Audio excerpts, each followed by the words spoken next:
I did not realize that I had migraine headaches until the fall of 2019, where I was starting at grad school. I was missing a lot of classes due to the pain. My name is Julian. I am a master's student and I am also a data scientist. At its worst, I would get a migraine pretty much every day for weeks or even a couple months on end.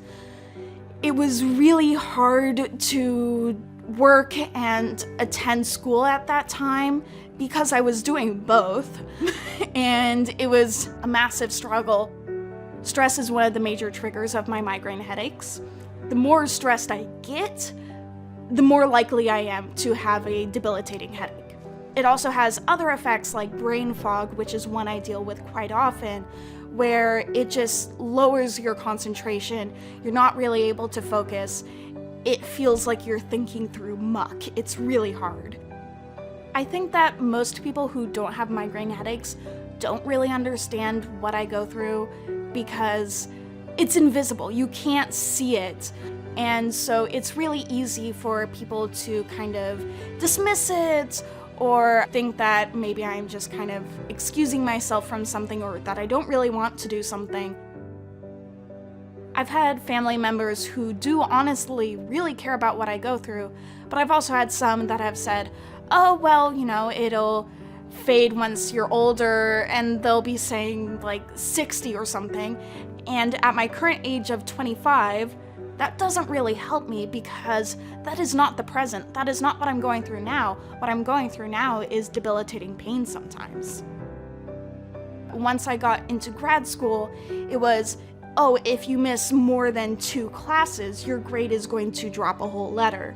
And also, the information comes at a much faster pace.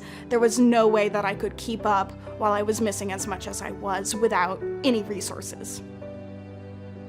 And so I thought, one thing, I need accommodations, and 2, I need to manage this pain. So I went to see a neurologist for it. The first step is to go to a doctor who can basically write you a recommendation for accommodations, who can say, you have this diagnosis that disables you to this extent. One of the screening methods for migraine headaches is called the MIDAS assessment. It basically gives you a scale of 1 to 4, with 1 being the least severely disabled and 4 being the most.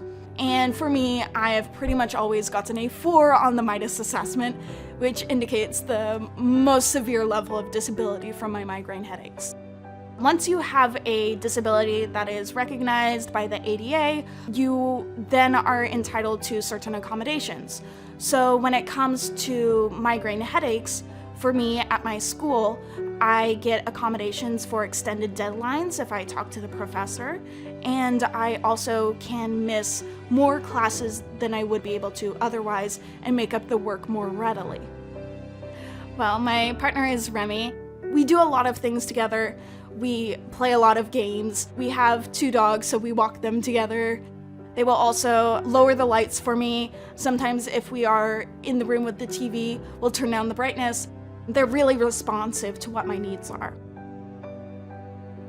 I would say that I've become more forgiving of myself for when I need to take breaks, because I know that if I push myself harder through a migraine headache when, there's not really the need to do that, then I'm just going to make it worse on myself. I'm going to extend the amount of time that I am in pain.